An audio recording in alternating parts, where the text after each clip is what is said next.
Hello everyone, कैसे हैं आप सब। आप सभी का स्वागत है आपके अपने ही channel cake for you by Yashika में। चलिए आज बनाते हैं एक अच्छा सा केक का डिज़ाइन। और ऐसा डिज़ाइन मैं भी आज पहली बार ही बना रही हूँ। इसके लिए जो केक का मेरा स्पॉन्ज है वो मैंने बनाया है हाफ के जी केक के लिए, यानी कि 150 ग्राम मैंने प्रीमिक्स लिया है और 6 इंच का टिन यूज़ करते हुए मैंने ये स्पॉन्ज बेक किया है। और इस स्पॉन्ज को सिर्फ 2 ही स्लाइसेस में मैंने कट किया है। और अब यहाँ पर सोकिंग के लिए मैंने पाइनएप्पल का क्रश ऐड किया है प्लेन वाटर में, क्योंकि ये जो केक है इसको मुझे बनाना है विद पाइनएप्पल फिलिंग। तो यहाँ पर अगर क्रीम की बात करें तो क्रीम का जो मुझे डिज़ाइन बनाना है उसके अकॉर्डिंग थोड़ी सी मैंने एक्स्ट्रा क्रीम ली है। अदरवाइज आपके लिए अगर आप हाफ के जी का केक बना रहे हैं तो 200 से 250 ml के बीच में क्रीम इनफ होती है। तो मैंने भी यहाँ पर 220-30 ml के लगभग ही क्रीम लेकर व्हिप की है। और यहाँ पर देखिए जो अब मैं फिलिंग कर रही हूँ ये मालास की रेडीमेड फिलिंग है। और ये मैंने 100 ml ली है यहाँ पर फिल करने के लिए। और ये मुझे एक ही लेयर में फिल करनी है। सारी फिलिंग को यहाँ पर मैंने ऐड कर दिया है और अपने इस स्पॉन्ज की जो लास्ट लेयर है उसको ऊपर प्लेस कर दिया है। और अब वापस से जल्दी से ऊपर की स्लाइस की सोकिंग करूँगी और इस पूरे केक की जो क्रम्ब कोटिंग है उसको कंप्लीट करके और फिर फ्रिज में इसको रखूँगी मैं थोड़ी देर के लिए। अगर आपके पास टाइम की शॉर्टेज है तो आप क्रम्ब कोटिंग के साथ में ही फाइनल आइसिंग स्टार्ट कर सकते हैं। बट अगर आपके पास टाइम हो इनफ तो फिर मैं आपको यही सजेस्ट करूंगी कि हमेशा क्रम्ब कोट करने के बाद में केक को फ्रिज में रखना मत भूलें। इससे क्या है कि केक की सेफ्टी ही बढ़ जाती है। और यहाँ पर देखिए क्रम्ब कोटिंग मेरी ऑलमोस्ट कंप्लीट हो गई है और मैंने इसको रख दिया था फ्रिज में कुछ टाइम के लिए। और अब जब फाइनल आइसिंग की टर्न आ रही है तो अब यहाँ पर देखेंगे आप कि मैं सिंपल क्रीम के साथ में ही सारे केक की फाइनल आइसिंग कंप्लीट कर रही हूँ। यहाँ पर मैंने कोई भी कलर ऐड नहीं किया है।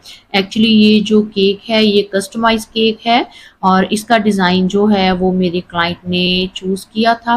उन्होंने जो मुझे इस केक के रिगार्डिंग पहले डिज़ाइन भेजे थे वो थे फॉन्डेंट के साथ में बनने वाले। उन पर फॉन्डेंट का काम बहुत ज़्यादा था।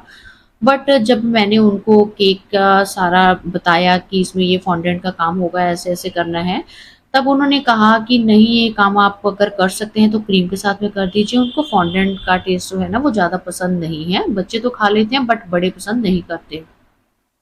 फिर हमने कुछ और डिज़ाइन सेलेक्ट करने शुरू किए जिसमें कि जो डिज़ाइन है हम सारा ही ना मोस्टली ज़्यादा जो डिज़ाइन का पार्ट है वो क्रीम के साथ में कंप्लीट कर सकें। फिर मैंने कुछ डिज़ाइन सेलेक्ट किए और उनको अपनी तरफ से भेजे तो उनमें से उन्होंने एक फाइनल डिज़ाइन जो है वो चूज़ किया था जो मैं आज यहाँ केक के ऊपर बना रही हूँ।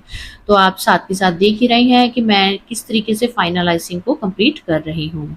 अब इस केक में भी ना थोड़ा सा फॉन्डेंट का काम था जो मैंने एक दिन पहले ही कर लिया था। यहाँ पर ना मुझे एक छोटा-सा बो बनाना है। एक्चुअली ये जो केक है इसके ऊपर जो डिज़ाइन बनेगा वो कोट का डिज़ाइन बनना है ऊपर, तो इसके लिए मुझे छोटा-सा एक बो चाहिए था और एक छोटा-सा मुझे हैंकी तैयार करना था जो कि केक के ऊपर लगाना था।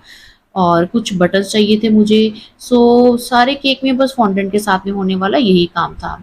मैंने एक दिन पहले ही ये बो प्रिपेयर कर लिया था, बटन रेडी कर लिए थे और इनको एयर ड्राई ही कर लिया था नेक्स्ट डे तक।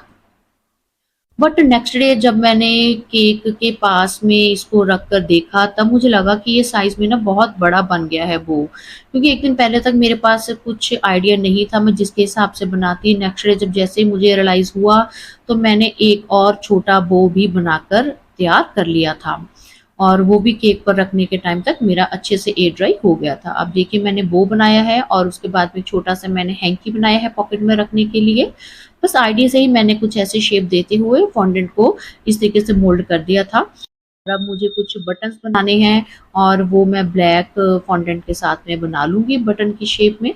और ये जो जितना भी पार्ट मैंने फॉन्डेंट का बनाया था ना इन सब के नीचे ना मैंने वाइट कलर की फॉन्डेंट भी एक्स्ट्रा लगा दी थी बहुत हल्की-हल्की सी, सो दैट ये जो डार्क कलर्स हैं ना जब क्रीम के कॉन्टैक्ट में आएँगे तो ये कहीं ना कलर इनका ब्लीड ना हो जाए इसीलिए।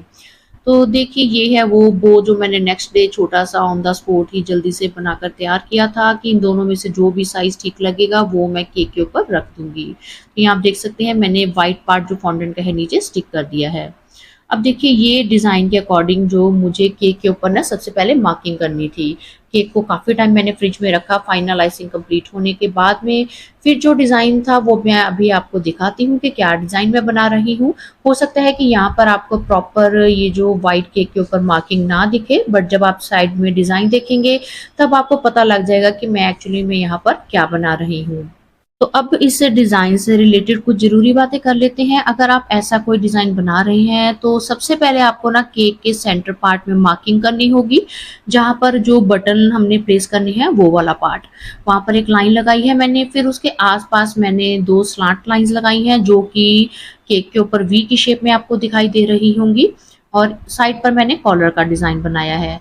ये डिज़ाइन बनाते हुए बस आपने ये बात का मेनली ध्यान रखना है कि जो कॉलर का पार्ट है वो एकदम सेंटर में ही बने, अपनी जगह से साइड पर ना हो जाए, सेंटर में ही दिखना चाहिए कोट का पार्ट। अदरवाइज़ जब आप पूरा केक रेडी कर लेंगे तब आपका पूरा ही डिज़ाइन जो है ना वो गड़बड़ लगेगा, अगर आपने सेंटर में ये वाला पार्ट तैयार नहीं किया तो। सो जब भी मार्किंग करें अच्छे से करें, कोशिश करें कि ब्रश के साथ में ही मार्किंग करें। अगर टूथपिक से करेंगे ना तो क्रीम जो है वो काफ़ी ख़राब होने का डर रह जाता है।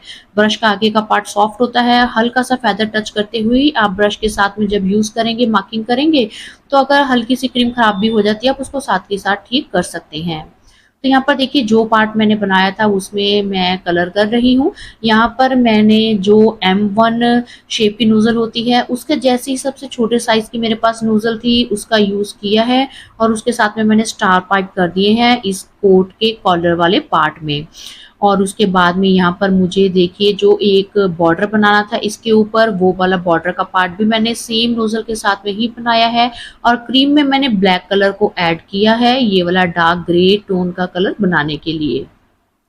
अब जैसे मैंने सेंटर में बॉर्डर बनाया है, यही बॉर्डर मुझे कोट के कॉलर के साइड पर भी बनाना है। सो सबसे पहले मैंने व्हाइट कलर के साथ में यहाँ पर स्टार पाइप कर दिए हैं। अब इनके ऊपर ही मैं एक बार फिर से जो कॉलर का बॉर्डर का पार्ट है वो मैं ये बना रही हूँ। और इसके बाद में जो व्हाइट कलर के स्टार पाइप किए हैं उनके लिए मैंने नोज़ल नंबर 8 यूज़ की है। तो यहाँ पर अगर आपके पास सेम नोज़ल नंबर नहीं है तब भी आपका काम चल जाएगा। आपके पास जो भी नोज़ल हो जिससे छोटे-छोटे स्टार पाइप हों, आप उनका यूज़ करते हुए यहाँ पर फिलिंग का काम कर सकते हैं। तो यहाँ पर अब जो केक का बाकी पार्ट बच गया है वो मुझे व्हाइट क्रीम के साथ में कंप्लीट करना है। सो यहाँ पर भी मैं छोटे-छोटे स्टार पाइप करते हुए जो बाकी का पार्ट है वो भी कंप्लीट कर दूँगी। तो केक के ऊपर जब आप सेंटर में एकदम सही पोजीशन में डिज़ाइन बना लेते हैं, उसके बाद में क्रीम से फिलिंग करने में तो टाइम इतना नहीं लगता है। बस मैं आपको यही सजेस्ट करूँगी कि सेंटर में मार्किंग करते हुए आप पेशेंस के साथ में अपना प्रॉपर टाइम लेते हुए इसको मार्क कीजिए, और क्योंकि उसी के ऊपर ही ना सारा केक का डिज़ाइन डिपेंड करता है।